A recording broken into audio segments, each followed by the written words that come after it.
Hello and welcome to RV to Freedom Live with Carenza. Brandon.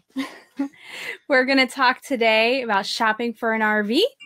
Yep. And all the things that you should check when you're doing that. I'm just going to make sure this is in the group while Brandon says a little bit roadmap. Exactly. So we're going to talk about shopping for an RV, and this is a very small portion of a very big course that we've developed for people looking to live on the road in an RV, just like we are in our RV right now. We have created a course called Roadmap to Full-Time RVing, and you can read all about it at roadmaptofulltimerving.com. And it'll show you all the modules that are in it and what all we're going to do in the course. And the enrollment is open now. And the enrollment ends on the 23rd at midnight Eastern time. Yeah. So if you want in, you better get in now. Otherwise, you're going to have to wait until the spring when we launch it again. Probably be late spring because we do walk through the course with everyone. So exactly. It is a done with you course. But first, let's get to shopping for an RV. And that's what we're talking about today. Yep. And we're going to talk about used and new RVs. So we'll get into a little bit of both. And some of the stuff overlaps. Yes.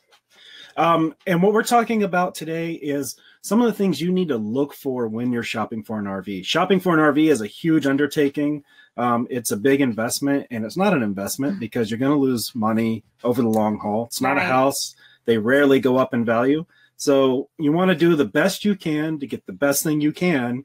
That'll stay with you for as long as possible. Right. And we need to start with a truth here. This is just a truth that you don't always think about, but RVs are not cars. Right. A lot of people like to think, well, if I buy a new RV, I'm not going to have trouble. It's going to be like a car. And, you know, a car you can pretty much expect. You roll it off the assembly line, you buy it from the dealer, and it's going to function pretty normally for the first 3 to 5 years as long as you take care of it. And RVs aren't like that. No. RVs have the engine and the chassis or the trailer and the axles. That stuff's usually pretty reliable. That's usually pretty reliable like a car, but it's the house part. The house part is a manufactured house that's stuck on top of it, and there's a lot of handwork involved. Right. Yeah, we've seen them assembled. We've even done a video in the past here where we showed you some of the assembly, and it's just wood and people cutting it by hand and putting it together. It just leaves rooms for things to go wrong. Right. It's not this very heavy manufactured metal cage. I mean, it's on some, they do use aluminum, but it is a manufactured house. And you just have to remember that. A manufactured house that's driving down the road shaking. So, you know, things happen. I just want to make sure, is everybody hearing us all right? It looks like we're live from us, and we got a few comments that sound like maybe you're not seeing us. So we just want to make sure that everything's working all right. Right.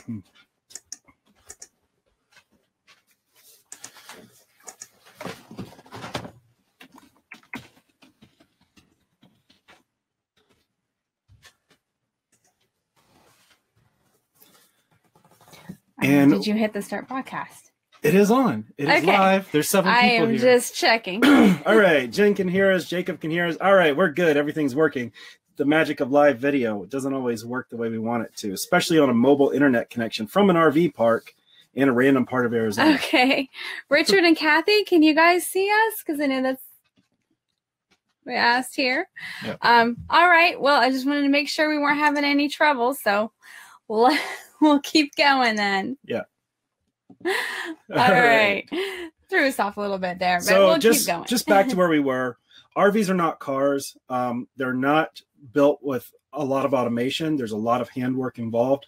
It leaves rooms for errors. There's also a lot involved. You know, this isn't just a car. It's a car with a kitchen and a bathroom and plumbing and electricity and all kinds of stuff. And, you know, if they built it the way we wanted them to build it, none of us would be able to afford them. Right. So the manufacturers build them good enough and not 1 inch more. Right. Not any better. Yeah. But yeah, I mean, you have to think about it that too, that your car doesn't have all that stuff. It doesn't have a kitchen. It doesn't have plumbing in it. So there's just things that are going to be different, and it's a tough call. But that's why you need to be aware of that and watch for things when you're shopping. Yeah. And do your research. And good start is showing up here, because we're going to show you some of the things that you need to pay attention to. So to start, we're going to talk about used RVs, and then we'll get into new RVs. Do you want to hit it? Oh, sure. Let's do the first thing that you really should look for on used RVs is water damage. This is a biggie because water kills RVs. So you want to check everything, and I mean everything, for water damage, and that's including the roof. Richard, I can see your comments, but I can't see into your house, but I can see your comments. You want to check the roof. You want to get up on that roof and look for any signs of water damage. You want to very carefully feel for soft spots in the roof, which is a sign that water has gotten to the wood underlayment of the roof and it's starting to do damage. And a roof repair is a very expensive repair. If you have a membrane roof, it's less expensive than a fiberglass roof, but you're still talking thousands of dollars. Right. So it's not something you want to mess with, especially if this is your first RV. Yes. And okay, when you're inside, you want to check all your interior walls. And that means you want to take that hand and just feel along the wall there and feel if you feel any crunchy spots, because that's going to indicate that water got into it and it dried. So it's a little crunchy. You want to feel for any irregularities in the wallpaper. So if the wallpaper is bubbling or coming off, that could be a sign that it got wet. Now, sometimes RVs, the wallpaper wrinkles a little bit, and that's just from a poor job of assembling the wallpaper and settling, and that's usually around cabinets and things. Right. And you can tell too if you look at it from the way that the wrinkles are. It might go around the cabinet, like around the corner, and that's not the way water runs. So you have to think about that. But if that's the way that water runs. Yep. So make sure to look for that. You'll look for screws that are rusted. And if you're looking at Class C, look over the cab, because that's a place that that's a very common area for water damage. Also, you want to open all the cabinets, look into the back of the cabinets, especially down near the floor, because if water has worked its way down, it could be hiding in the back of the cabinet down near the floor. Look for those rusted screw heads again. And also the interior ceiling. So if you're looking at anything that goes through the ceiling, the TV antenna, any of the vents or skylights or air conditioners, look all around those very carefully. And one trick, if you're a little bit suspicious of something, take your screwdriver, the one we talked about yesterday, your handy little screwdriver, pull out one of the screws. If the threads are rusted, that's a sign that water got into the ceiling, because the water got into the wood and rusted the screw. If you pull the screw out and it comes out clean, then it should be okay in that particular area. But do not discount water damage. It's very difficult to repair. It's very expensive, and it's very hard to know the extent of the damage. You know, they may tell you, oh, it's fixed, we took care of it, now it's better. It may be, but it's hard to know the extent of the damage, and you may not find out for a year later when something goes bad. And water can be sneaky. Even though you're looking at all this stuff, it can have gotten in and not be any signs right away, because it won't rot the wood right away. It'll take a little time. So that's another thing is, while you're up on the roof, take a good look at the seals on the roof. If anything looks, aged and cracked, that's a sign that roof maintenance hasn't been kept up on, and that would trigger me to look extra hard for water damage inside. And, it's not a bad thing if the seals are cracked a little bit, as long as the water didn't get in, and then know that you're going to have to reseal the roof very soon. That should be one of your first jobs when you get that RV. Which isn't difficult, but it is something that every RV should have done once a year, unless you go with some of these coatings that can seal your roof forever. And you also want to look for delamination. And delamination is when you have a fiberglass RV and it's actually delaminating. It's separating the layers there. Yeah. And that means water has gotten down in there. Yeah, water's gotten down in. It's gotten to the wood behind the fiberglass that's laminated to the wood. And that wood's basically disintegrated. And now you've got a bubble on the outside of the RV. Once that happens, there's not much you can do about it. It's just kind of... it's just going to be there. There's no real good way to fix delamination short of removing that section of the wall and replacing it. But delamination is not a horrible thing if you know it's fixed. And if you negotiate properly based on it, because if you're seeing it and you don't like it, the next person you sell it to is not going to like it either. Exactly. And it is far more common than it should be. Yes. Now, there are some RV brands where you don't have to worry about delamination because they don't use laminated walls. Newmar, for example, is one that they glue the fiberglass wall to the stud, and there's normal insulation inside. So water can still get in there. It can still cause all your insulation to sag, but it won't delaminate the wall. You won't see that bubbling on the outside. Right. And then some of them are made out, RVs are aluminum siding. Right. So you don't have the issue there either. Yep. And also Lance campers, they use kind of a plastic type wall that's not laminated as well. So there are some manufacturers that are kind of trying to do it different ways. Yeah. So John here. Yeah, sorry.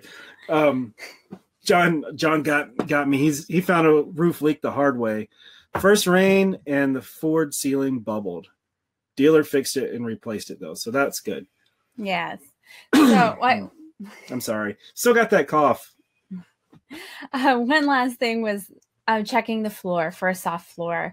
You want to step on it gently in places because you don't want to punch your foot through it if it is soft. But check around the cabinets, the edging, kind of everywhere, and just see if you have a soft floor, because that can be damaged too. There are other things that will cause that, but it's something to be aware of and look for. Right. And were you going to say something? No, I was just going to add to that. That can be a sign of either an external water leak, or it could be a sign of an internal plumbing issue. That, maybe it had a frozen pipe that leaked and, messed up the floor. And, so is there anyone here who we know John has dealt with water damage. Anybody else who's had to deal with water damage and had problems like that, or checked on stuff, let us know, or send some emojis or something across the screen. Let us know if you've had that kind of issue. And we didn't mention it earlier, but we did want to tell you guys that if you stick around for this whole live, there is a guide that you can download that has all this information, and I think even a couple of things more in it. And it does have a picture of delamination in it, so you can actually see what that looks like. It has some things in there, some pictures for tips and guides of what to look for. So stick around, and you guys will get the code for that to go get it. Yes. And speaking of people who have had this issue, we had this issue in our first RV because we didn't know fully what to look for, and I don't think we had a very good inspector because they didn't look for it very well. And it was an issue that we had to deal with, and we had to work around, and it was, we dealt with it. But that was one of the big things when we got to this RV. We bought this from a private seller, and I'm sure we annoyed him because we were in everywhere. We were in every single cabinet. We were touching the walls everywhere. I was on the roof, and, he kept telling me there's no damage, there's no damage. But my rule of thumb is trust but verify. He seemed like a nice guy, but I had to check, because either he could be right and there is damage that he doesn't know about, or his idea of repair is not the same as my idea of repair, or he's lying, or, you don't know. So you just have to check these things. Right. And John has a good point. If you have an internal water leak, the water could very well be coming from a few feet away. It could even come from the other end of the coach, because water comes in and then it flows downhill until it finds a way out. And it could flow horizontally along a beam in the roof until it finds a way out somewhere else. So they can be tricky to find as well. So that's why when you're shopping, unless you just can't avoid it, really just don't deal with water damage. I mean, it's going to make your shopping more frustrating because you're going to find a lot of RVs with water damage. Right. But at this point, until you really know what you're doing, just keep shopping. Just keep moving and find something else. And there's a question here. And the next thing we want to talk about is tires. And tires are a big thing for RVs because they don't wear out with use most of the time. Yeah, most of the time we're not putting enough miles on them. But they do wear with age. And you should be changing your tires every 5 to 7 years. So you need to look at the date code on the tire and make sure that it's still well within its range. Right. And if it's not, it's just something to negotiate with. If you're buying from a dealer, maybe you just get them to go ahead and throw on new tires. If you're buying from a private seller, then, you talk to them about that and figure out what the tires cost and get that amount off. Because on a big diesel with the 22.5-inch rims, you could be looking at $3,000 to replace all 6 tires. And that's not something, you want to shell out for right at the beginning if you don't have to. Every tire manufactured in the US and Canada has a date code on it. And in the guide that we're going to show you at the end of this, it shows you where that date code is and how to find it. It's very important that you look at every single tire. Every tire. Because one could have blown, they could have had not maybe even blown, just had a puncture and they needed to replace it. And so one tire will be different than all the rest. And you just don't know. And go ahead. I know you're going. Some unscrupulous dealers may put good tires on the outside of the dual rears, but leave the old tires on the inside because they think you're only going to take the time to look at the outside ones. But you have to look at every single tire. I know on our RV, for a few months, one of the tires was brand new and the other ones were 5 years old. And that's because we had a puncture and we had to replace one. And then a few months later, we replaced the rest of them so that they were generally in the same age range. Right. And you should just take a look at the tires too and look for any dry rot, especially if it's been sitting, that RV has been sitting for months or years. It could have been years that it's sitting there and the tires were new and then it sat. But if it's been sitting there, it could have dry rot. So you don't want to have that either. Right. And like we talked about yesterday, the tires are how you get places. Without tires, you're not getting anywhere. So really take care of the tires and really make sure you've got the best on there you can, because, if a tire blows, you're done. You have to sit and wait for someone to come and help you. And it's always going to be more expensive to get a new tire on the side of the road than it is to get a new tire at a tire shop. Right. And you're not always going to get a choice of what tire you get. It's what they bring you. And it may not be the brand you want or whatever. So then you've got to buy, switch it out again later. Yeah. Has anybody had to buy tires for an RV? And we've only had to do it once. We didn't do it on our previous RV. On our previous RV, the tires were changed right before we bought it, which saved us $3,000. Yes. So yeah, the dry rot, the way you'll see that is it's, as John's mentioning in the comments, it's weather checking. So you'll look and you'll see little cracks around the tread, or you'll see cracks in the sidewall, real fine. And it's usually because of the UV from the sun, or it can be if the tires were parked on concrete for a long time. Concrete will actually kind of absorb the moisture out of the tires. And then just general road debris and road chemicals.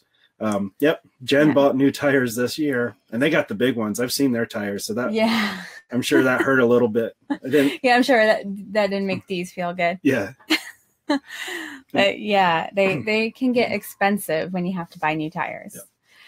So let's hit into a few things that are kind of unique to new RVs. And we'll touch on the stuff that's more unique to new RVs. But let's go back to something we talked about. Water damage. Right. And you may be thinking, but it's new. Yeah. Why would there be water damage? Or why would there be any leaks? Well, there's actually, if you go to the RV to Freedom group, someone just posted in there just a few hours ago. They have a brand new trailer. It's less than a month old. And the first time it rained, it leaked. And you hear that story a lot. I won't say it happens to every RV. It's minor when it happens, but it happens. The roof sealants are put on by hand, always on a Friday. And, so they can leak. So if you're looking at an RV in a lot and you see water inside the RV, we've actually seen it in the bathroom of an RV. There was water on the countertop. Right. But not like right next to the sink. Yeah, it was under the skylight. And, the dealer tried to tell us, oh, that's just from the sink. And I'm like, I look at the skylight and you can see a little water droplet there. I'm like, no, that's from the roof. Those are things to watch for. Even on a new RV, get up on the roof before you take delivery of it and look at the seals. Make sure it looks like it was sealed right with enough sealant, because sometimes they're moving too fast and they don't hit it. Or I've heard of a fifth wheel. That they got out in the rain and everything leaked because nobody put any sealant on it. Yes, somehow I just missed that. And no sealant. So definitely you want to get up on that roof and check and make sure there is sealant and enough sealant that you're not seeing gaps and holes in there where water can get in. Yeah. Bill had a question: should we test the RV by pouring water on it? You can, but the problem is that the water will get into the roof, and it may not come into the RV. So all you're doing is putting more damage on top of whatever's already there. The best way is to get up there and look. It's real easy to tell if things don't look sealed right, and it doesn't hurt to put more sealant. The normal sealant is Dicor lap sealant, and it's great because you can clean the surface of the old sealant and put new sealant right on top, and it spreads out and it covers, and just put more. Right. You see that stuff globbed on. I mean, you can take it off and chisel off and get a clean, nice, pretty sealant. But it's one of those cases where more can actually be better. Yeah. That's not always true, but here, just make sure it's sealed. And just while we're talking about it, if you are using Dicor, don't use it on a plexiglass skylight. It can break down the plastic over time. There's another product called SureBond, and it's like SureBond 140 or something like that. I'd have to look it up, but there's another product that's made for skylights. So just while I'm talking about it, let's make sure we get there. That. Yeah, John had a question. Or Jacob. Oh, sorry, Jacob had a question. Is it generally safer to buy used from someone who lived in it or one that sat more? It really comes down to how it was taken care of. But I know our RV in particular, because we live in it, everything works. Right. And everything's used all the time, which is good. Exactly. So sometimes a full-timer, even though they have used it more, they've also taken care of it more because it is their home and they need to make sure the maintenance is kept up on. Right. Whereas it can be easier to forego stuff that from as a weekender. Right. Or someone who uses it twice a year. Exactly. And then all those electric motors, like in your air conditioners and your furnace, they all sit, the oils start to solidify a little bit. So, it really comes down to how well it was taken care of. Right. I mean, the best thing is to get one of those guys who's very meticulous about everything. And, you can tell that things are labeled or, all that. Inside the bays are clean, and, we see them in the RV park that they pull in and the first thing they do is clean the windshield and clean all the bugs off. Like those are the RVs you want to buy. Yeah. Because that guy, all he does is clean that RV and keep it in tip top shape. But yeah, and the full timers tend to customize things like John said. Yeah, we put in extra 12-volt outlets in certain places. We put extra features that you need for living. We've customized cabinetry so he has better shelving and stuff. We put in better shower heads, upgrade the water pump, put in better batteries, things like that. So in general, it could be good. John had a question about Eternabond. Yeah, Eternabond's great. That's awesome. It's great. Yeah. We've used it on our old RV in a spot because we were afraid it would have leaking there. It was I don't really exactly remember why we did it. What was the front cap to the roof? Oh, the cap. I was thinking the sides. But yeah, the front cap to the roof. And we just wanted to make sure that it wouldn't have any leak issues. And we just Eternabond that sucker. Yeah, get the big wide Eternabond, did the hole in. Now, Eternabond is good for flat connections. So if it's a cap to the roof or a side seal to the roof, it's really good at that. If it's like around your TV antenna where it, it kind of comes up more, that's where Eternabond is not good because it'll form wrinkles and water will find its way in. And even with the Eternabond, it's good to go over the edges with Dicor just so that the water can't get to the edges of it and start to work it away. But Eternabond's great. It's great to have as an emergency tool because if you're, we had a neighbor pull into an RV park and his vent cover blew off in a storm and he was up on the roof in the rain trying to put, tarps over it. And I saw him up there and I just tossed him up my roll of Eternabond and he Eternabond the tarp down and it wasn't going anywhere because that stuff will stick in the rain. It'll stick anywhere. No, it's harder to get off. Yes. it's permanent when it goes on, but his tape wasn't cutting it. I mean, there was nothing was going to stick that. And then he would have wet duct tape on the roof wasn't going to work. No. So in that situation, it was just the only thing that would work and you needed to do it. So but, yeah, it's great for those kind of like rips in the roof and stuff like that.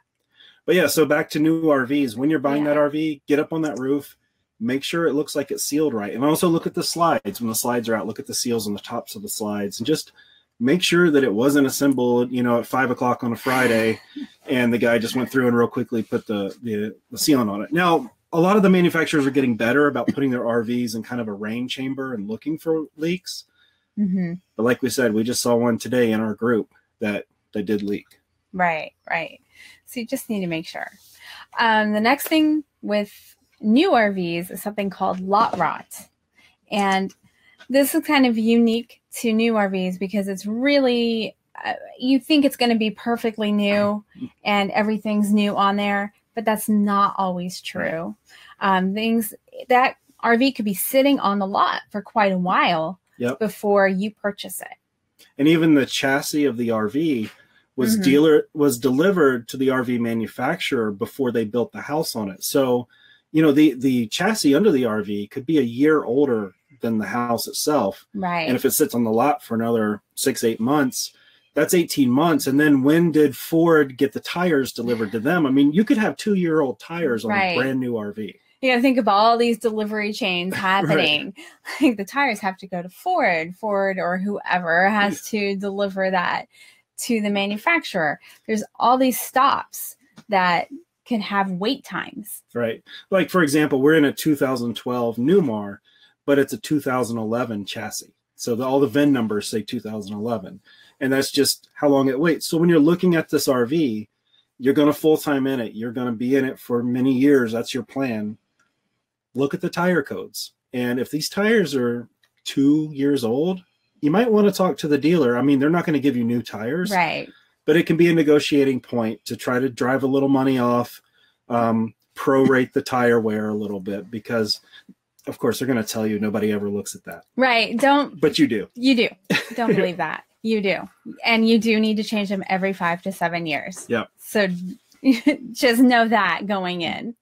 And something else on tires, especially on trailers, sometimes the manufacturers will use very inexpensive tires. You'll hear them referred to in groups as China bombs, and they're usually tires made overseas. Off-brand manufacturers that are just a lot cheaper than a name brand tire. And you'll hear story after story of people, you know, being not even very far from the dealer and blowing a tire. So if you're looking at a trailer and you see tires that you've never heard of the brand before, go do your research on the brand. Make sure it's a quality tire. If it's not, go ahead and swap it out. And I know that sounds dumb. Like, I got brand new tires. Why am I swapping them out right now? But you rely on this thing. This isn't your weekend toy that, oh, I blew a tire, I'm just not going to go out this weekend.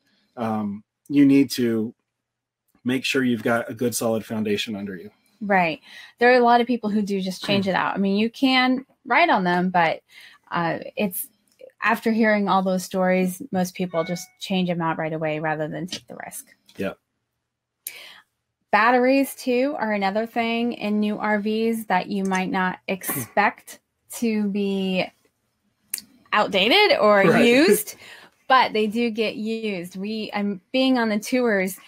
We've seen when people are working on the RVs, they have that radio cranked, you know. And we'll see the battery monitor in a brand new RV that they're building. We'll see the battery monitors in the red, and they've still got the batteries going full blast, you know, playing music. All the lights are on. Right. Because, you know, they need the lights to work in there. So they just leave them on. They're not really thinking about the battery at all. And again, then on the lot, on the sales lot, that thing gets turned on so that they can show it off and do whatever. But they don't charge it. They don't keep it topped off all the time. They usually, and I'll say usually or typically, because some dealers are going to be better than others, will only charge it when it gets run down all the way, which is what you're not supposed to do with batteries. Right. Typically with an RV battery, you don't want to run it below 50% of its capacity, because then you just start to prematurely age the battery. And if the dealers are running them until they're dead and then charging it, you're damaging your batteries. And, you know, if you're going to go to an RV park all the time, you'll probably be fine. Right. You know, you probably won't notice for a year or two. But if you're planning to take that RV and go do off-grid camping, or, you know, do overnight stays where you're going to want your furnace and your water pump and your lights, you know, look at the batteries, see the condition they're in. Batteries also have date codes. If, you know, they're getting kind of old and you feel like that, you know, they've probably been run down quite a bit, try to get the dealer to throw in new batteries because you need them. Batteries are part of the system in an RV, and it's just important to have good batteries and take care of them.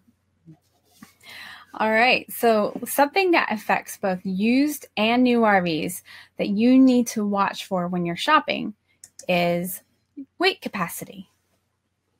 Right. So a full-time RVer, you typically need on average, around 800 to 1,000 pounds capacity per person. And this accounts for everything, all of your clothes, your shoes, your pots and pans, your tools, your chairs, all this stuff you're going to carry. Now, a normal weekender isn't going to carry that much stuff, so most people don't ever look at the weight capacities of RVs. But as a full-timer, you're going to carry almost everything you own, and you're going to carry winter clothes and summer clothes and spring and fall clothes and all your recreational stuff. So you really need to pay attention to this. Unless you're, some of the people we have in our group, like Kelly Beasley, I think she has 200 pounds of stuff. But yeah, it's something because it's very easy to overload it without realizing it. Right. Especially if you're trying to fit in everything that you had in your house. So it can be easy to overload, and you need to be aware of that. You need to watch and make sure that the manufacturer has left enough room for you to put all of your stuff, because again, you aren't a weekender. If you're doing full timing, if you are a weekender, it's a little different. You can get away with a little more because you're not throwing everything you own in it. But if some RVs, you have to look at the weight stickers because they've only left maybe 800 pounds total for all of your things. And if you are two people, that's not going to work. Right. Unless you're a very minimal person. We're not. I carry scuba gear.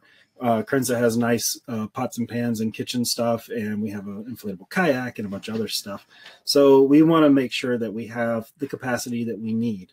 To find that capacity, if you're looking at an RV that's from 2009 or newer, there's going to be a yellow sticker on the door. It's always the legal thing is it's the frontmost passenger side entry door, which means it's usually the main door to the RV. There'll be a yellow sticker that tells you how much capacity you have. It also tells you how much a full tank of water weighs in the RV. And if you're planning to do off-grid camping, you should assume your tank's going to be full a lot. So subtract that weight from the capacity that you have. No, I'm just laughing at our dog. Oh, yeah, our dog's snoring. Subtract that weight from the capacity you have. That's your actual capacity. So, for example, our RV says 3,475 pounds capacity, but our water tank is 675 pounds when it's full. So we subtract that out and we have 2,500 pounds or so of capacity. And since there's two of us, that's plenty. And, we're thinking about when we bought this one, we want to add solar. And with that solar, we wanted to add new batteries. Batteries about 70 pounds a piece. Solar panels about 30 pounds a piece. And then all the wire that goes along with that and the bigger inverter and the solar charger, everything adds up. So you really want to make sure you have a good pad. Now, if you're looking at an RV that's older. Yeah, if it's before 2009, you've got to go searching for it, unfortunately. Most of the time, it'll be found in a cabinet. We find them a lot of times in the bedroom, in a closet. But they're not always there. So you have to kind of look for it. And it's not yellow. So it's not this bright yellow thing that's sticking, stands out all the time. Right. Sometimes they're just on this white piece of paper that's printed out there. Yeah, sometimes they're over the driver's seat. The thing with the new sticker is they actually have to weigh that RV. So as delivered from the manufacturer, they weigh the RV, and it should be within 100 pounds of however it was delivered. Now, if you have a washing machine installed by the dealer, that's not going to be reflected, so you have to figure that out. And Al asked, do you deduct for fuel? No, on the new sticker, you don't deduct for fuel. They're assuming full fuel, full fluids, coolants like antifreeze and oil, and they're assuming full propane. What they don't assume is water. They give you water separate because water is considered something you can offload if you don't want to carry it.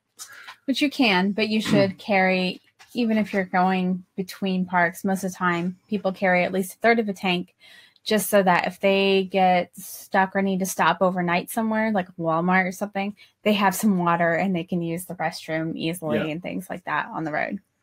And the older sticker is a little trickier because they don't weigh each RV. They weigh a sample unit from that production line. And so the options can actually throw the weights. You know, you have to deduct more for options like satellite and washers and dryers from the dealer. They do give you line items for propane and water and passengers, so you can figure it out. But yeah, it's just something you really need to pay attention to because it sucks to get out there and realize I don't have the capacity. Yeah. Now, I did see John asked him how much beer weighs. I'm not sure if it's the same weight as water or if it's different because it is a different. Well, water is 8.3 pounds per gallon, but alcohol, I think, is lighter than water. And, you know, if you're a good beer drinker, you're going to be offloading that beer pretty quickly, if you know what I mean. And these weight capacities, you know, depends too. Are you carrying it in the aluminum cans or glass bottles? I think that'll weigh more. Right. These weight capacities too, they only really matter when it's going down the road. That's what they're referring to. It's actually a legal requirement that you stay under the weight limit when in travel. And if you're looking at a trailer, you don't have to factor in people into that capacity because there's no people in the trailer when you're driving. But in a motorhome, you do. Yeah. And this stuff, the sticker and everything is in that guide also. Right. So it'll be easy to see and easy to find. So you guys, what are you looking at? Used or new? Any thoughts on that? So we have some people looking for RVs right now. Yes, Camille. I do know very specific. Yes. Well, we don't know the exact weight of beer, so we'll have to get back to you on that one. Right. But yeah, we'll add it to the course. I think we had Brigitte, who is joining us in the course, so that'll be great. She did. You just missed it. Oh, I missed it. Up. Up. Okay. Well, she did ask about. There. If there's someone who can look at all of this and once you go through it, you should be able to do some of it yourself. You'll want to feel for things, but if you have limited mobility like that, then it can make a difference. And there are inspectors who do this type of thing. You might also want to bring a friend just to do the initial inspection, because if you can rule something out yourself, then that will save you money on the end, not having to get it inspected. But if you just want to hire an inspector from the start, that's totally possible too. Right. You can find some of these inspectors. There's a few different ways. One way is a group called nrvia.org. And there it is. National RV Inspectors Association.org. Don't confuse it with RVIA, which sets industry standards for construction. It's a little weird. They have a similar name, but they train inspectors and they can help connect you to an inspector in your area. Also, a lot of mobile RV mechanics are also RV inspectors. So you can look look online for mobile RV mechanics in your area and see if they do inspections. Then if you have an RV service center in your area, they can also do inspections. You don't really want to have it inspected by the dealer you're buying it from because they have a lot of motivation not to tell you everything. So make sure that you know what you're going to get. Right. Make sure you get a thorough report, not a one-page quick checklist. Checkbox is, saying, it's good. Yeah. You want to know what you get.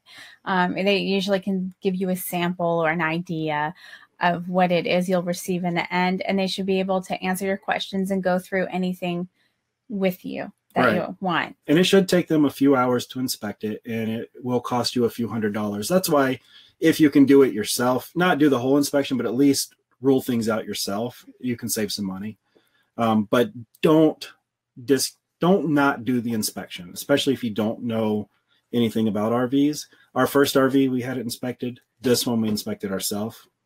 But if you're not familiar with it, we felt really confident at this point in doing it. Yeah. So if you're, it's your first one, you don't feel that confident, hire someone. Right. And so we did get some answers here. We've got a mix of a little bit of new and used. It seems like, so Bill's saying new, Susan's saying used, and Susan's joining the course too, which is awesome. And Jennifer, they're looking for a fifth wheel. Nice. Yeah, there's a lot of awesome fifth wheel options out there nowadays. And Jacob said, use for sure. And then we have a question about light beer versus dark beer. Good question. That could I'm totally... not sure of the specific gravity of the beers. And he's yes, but not till the fall. And he used Newmar, which is what we purchased on our last one. And Brigitte is looking at a Class C, but she's getting scared, but we'll help with that. And she's also in the course. So we'll talk you through that, because it's totally possible. We know people who live in Class Cs. Right. But you just want to make sure that you're on any RV, that you're getting a good RV and the one that's right for you.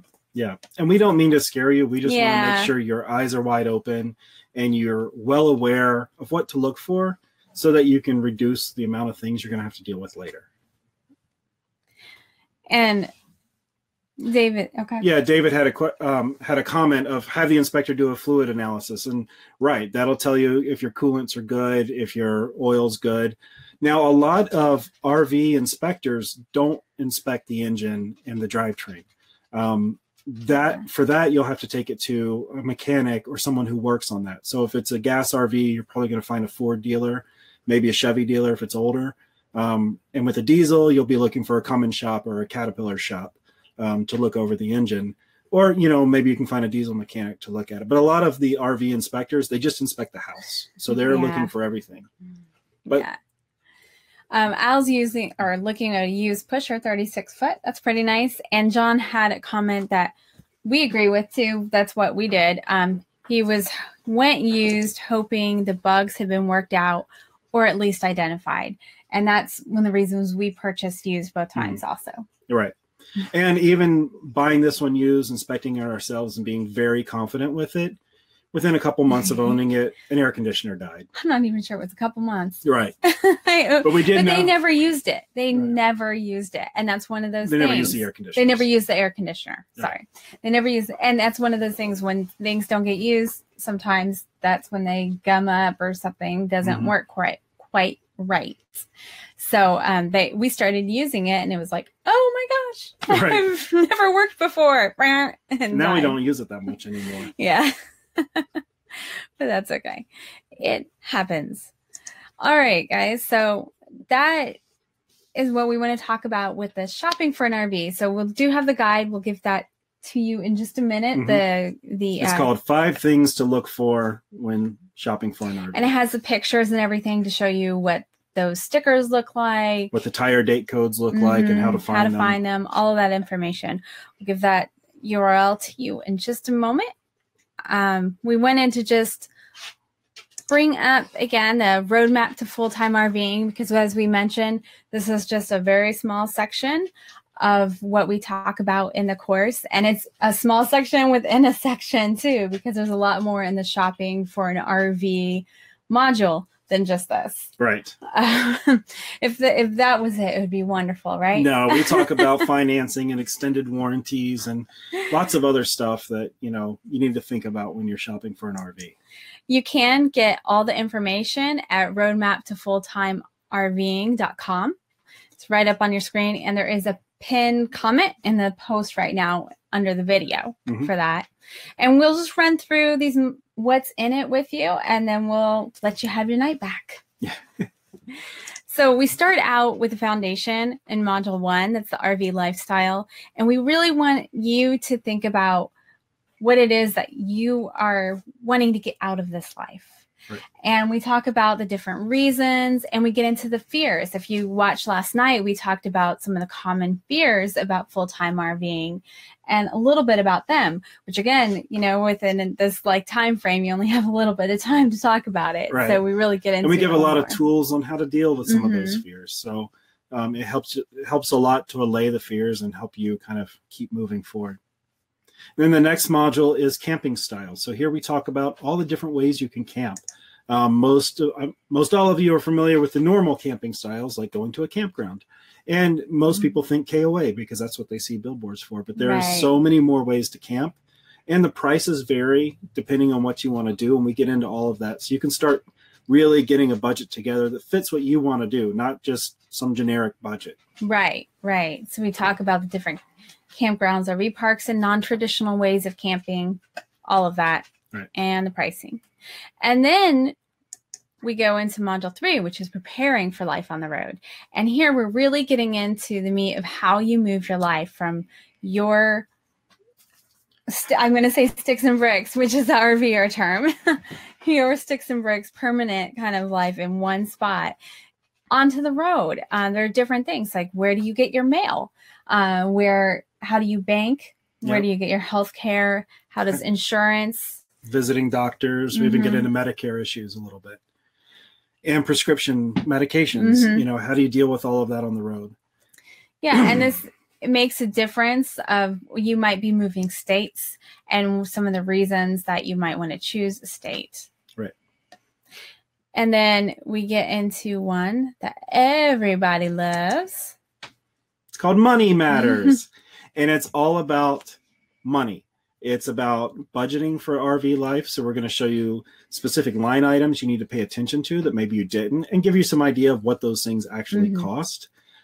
And then with that too, we'll give you some numbers to kind of go by, but also there are going to be some variances depending on the style of travel that you like to do, style of camping you like to do, but we give you resources and the ways of how to figure out what that will cost. And you'll adjust on the road as needed, because sometimes what you think you're going to do moves on, but as over time, but it will give you those numbers so that you can build a budget that you can go out confidently and have an idea of what it will cost you. We're also going to, we're also going to show you ways you can make money on the road. So there's lots of different job opportunities that full-timers do. So we have lots of resources for, you know, places you can go looking for jobs on the road to help supplement your income or maybe replace your income and start working on the road. And ways to save money on the road, because we all like to save a little money. Right. So. And the more you can save, the less you have to make and the more time you have to have fun. So. Right. It's all a balance. Right. Then once you've built that foundation of, you know, your budget and why you want to go out there and what you want to do and how you want to camp, we'll start talking about choosing an RV for you. And here we'll get into the different types of RVs and how they can relate to the different styles that you want to do. And we get into RV systems. Right. So we'll get you into electricity and plumbing and propane and how all that stuff works together so that when you start to shop for an RV, you'll kind of know what you're looking for, you know, what options that you want that are important to your lifestyle. And then the next module is shopping for an RV. So now you know what you want, you know what you want to do, you know what things are going to cost you. Now you can go out and actually shop for an RV, right, and find the right RV for you. And we keep saying that it's the right one for you. It's not the right one. We don't want everybody to buy our RV. We know it doesn't fit everyone. Right. So that's, it's the right RV for you. And so, yes, as we said, shopping, we cover things like this.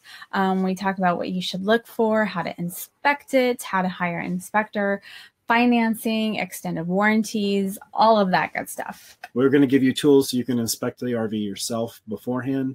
Basically, it's going to be very similar to the same tools the inspector is going to use. But, you know, they'll have more experience inspecting than you do, but at least you can go through it yourself first and maybe save yourself a few $100s hiring an inspector. Right. Then we'll get into the daily life of a full-timer, because most people are very curious. I mean, what is that daily life like? Is it different from my life right now? And there are some aspects that aren't so much that different, and there are some aspects that, yeah, it's pretty different. Right. I mean, have you guys been in an RV bathroom before? Right. And with your house, you never have to hook up your sewer and your water and your electricity. Those things just come with the house and they work. So those are things we talk about and show you how to do and explain them. Right, because you are your own plumber now. Yeah, you own your trash man. Yes. Yeah, all of that. And we just go over kind of how you navigate through life as a full-timer.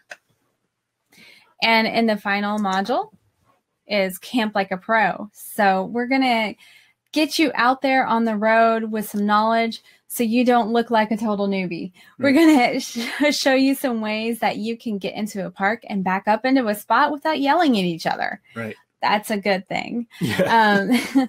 We're going to give you some ideas on safety for driving through mountains and other ways, and weighing your RV. As we talked about, weight capacity in this live is a big thing for a full-timer. Right. So once your RV is loaded, we're going to show you how to weigh it.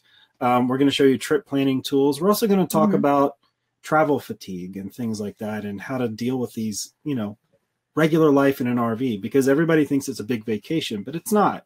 It's fun and, you know, and exciting and crazy at first, but after a while it becomes your life. And all the mundane things of life still happen in an RV. So along with all these modules, we are doing live Q&A sessions every week where we kind of go over each module and any questions that you have. So it'll be similar to what we're doing right now. We can pop the questions up on the screen, but there will be more questions because it's all about more about you guys, less of us. Right. And you can submit them ahead of time if you aren't going to make a live session, and then we'll record it and you can watch it. Right. And it'll all be done in our private Facebook group that's just for people taking the course.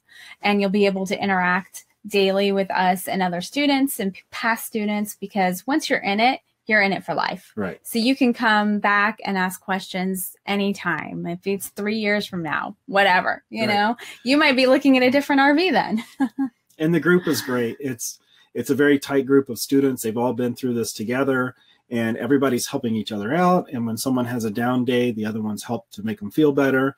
And even some of them are meeting up in Florida right now. So, or in January, they'll be meeting up. And so it's a great way to start RVing, is to start with some friends already. It just makes it easier, so you don't feel like you're going at it alone. Right. Because, well, as we like to say, this isn't just a course, it's a community. And the community in RVing is a very big thing for us. We're more social now than we were before we hit the road. And feeling like you're part of that community and knowing there are other people out there is a wonderful thing. It makes life so much easier. And we have the RV to Freedom, I know our name, Facebook group that's very big now and still a wonderful community. Everybody's very active, but this just kind of defines it a little more narrow, and you can feel free to ask any questions that you might not even want to put out there just because there's so many people. Right.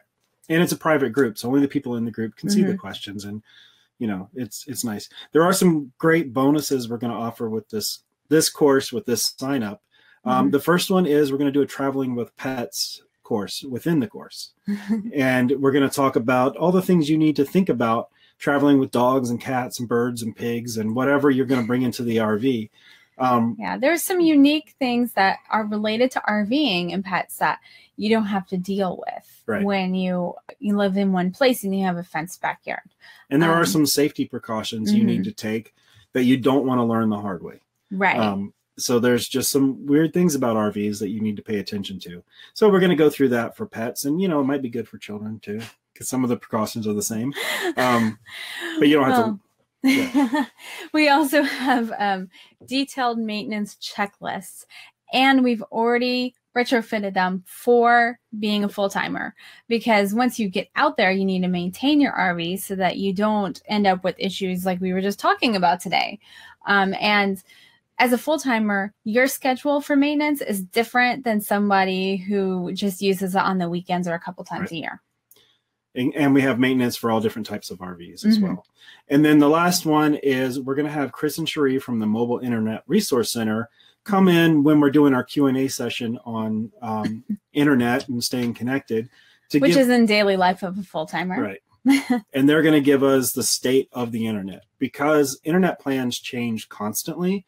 And there's if we wrote it down in the course, it would be changed by the time you watch the video. So they'll come in and kind of tell you what's going on right now. What are some good options to get as much internet as possible? Because campground internet is a joke. I'll give you that one for free. Unless you're in one campground all the time where you can control and you know the internet's good, you're going to need to rely on your own internet if you want it. You also get a copy of their mobile internet handbook as a PDF, so that you can keep it with you wherever you go. This is a great thing to have. So that is the course, and we hope that we'll see you in there.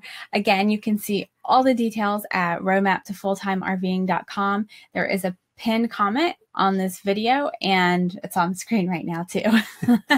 And enrollment for the course ends this Saturday, the 23rd at midnight Eastern time.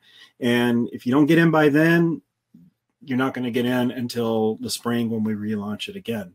So go ahead, get in now, get yourself a Christmas present, kick off the new year right, get your resolutions in line, and you're in for life. So you can get in now. You can ask questions now. If you're not going to buy your RV for another year, you can ask more questions when you get closer. Right. Because you want to start building your foundation now and really understanding what it means to be a full-timer and all of that about how you want to choose your RV. And then if you want to come back in again and refresh yourself, you are totally capable of doing that. And then coming in the Q&A anytime. And John, we're not putting up with your comments. That's why we do this. We want you guys to talk to us. And your comments are great too. So yeah. Comments are totally great and fun and helpful. Yeah, we want this to be a two-way street where it's not just us, telling you what to go do. We want to help you figure out what you need. I wanted to just show you guys too. So we did promise the guide, and you can get that if you go to go.rvtofreedom.com/5 things, and that's the number 5. Yeah. It's up on the screen. If you go over there, you can grab that guide that will tell you all about water damage, tires, all of that stuff. Yeah. Pictures and everything. It's great. It's helpful. You want to take it with you. Yeah. Take it with you into shop for an RV. See what they think about that. And combine that with the guide you got earlier in the power pack with the RV show cheat sheet, so that you can really mark down all the details and make sure you get it. You're going to make the salespeople sweat when they see you coming in with all this stuff. Yeah. Yeah. If you did miss that, if you go back and watch the video for choosing an RV, which I think was just last Wednesday, if you go to the RV to Freedom Facebook page, you can see it right there, and you can get to that link for the power pack. I was throwing up some comments from Susan. Thanks, Susan. Looking forward to the course. Oh, Kathy's here. Kathy was our winner. Yeah. She won the giveaway, so she'll be in the course as well. And like she said, the sign up enrollment ends on Saturday the 23rd, and then the course content opens on the 27th. And even though we're going to do the Q&As week by week, you're going to get all the content right at the beginning. So you can go through it as fast as you want. You can jump around if you like. We prefer you do it in order, but we know people are people, and we want you to be able to. Sometimes you want to go sneak a peek and look at it, but just come back and follow up with us. And another thing to mention about the course is we tried to give it to you in every way we could think of. The main course is video with audio, but we've also given you a written transcript that's formatted so that you can print it out and go along with the course and take notes, or you can read it on your own separate. We've also given you the audio from the video file, so if you just want to listen to it in the car while you're commuting or whatever, we try to give it to you every way we can think of, because we know people learn in different ways. Yes. And we want. I was just going to say with that PDF copy too, I think it's also a great thing just to have digitally available for you. So once you get out there on the road, if you need a refresher on RV systems, you can just pull it right up because you have it on your tablet or something. Right. Or if you're at the scale. Or print it out. Exactly. And keep it. And you're at the scale at, at a truck stop about to weigh your RV, you can look up how to weigh your RV while you're doing it. Yeah.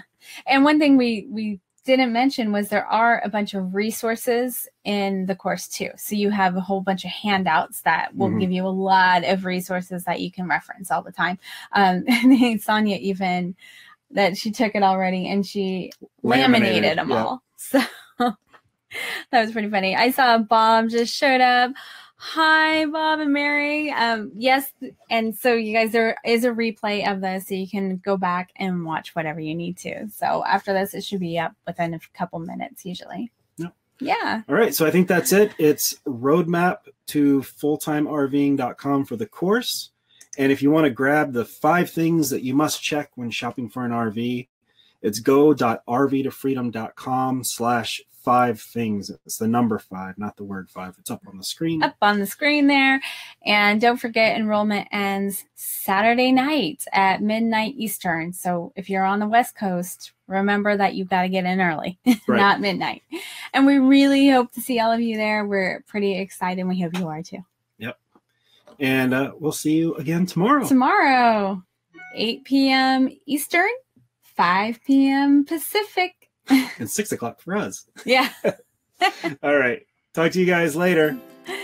Bye. Bye. We hope you enjoyed this replay of our Facebook live show. Join our Facebook community to participate in the live shows and learn how to live in an RV. Go to rvtofreedomgroup.com to join the RV to Freedom Facebook group. And to be notified about our next live videos and more, sign up with the link provided below in the video description. We want to help you find your RV to freedom.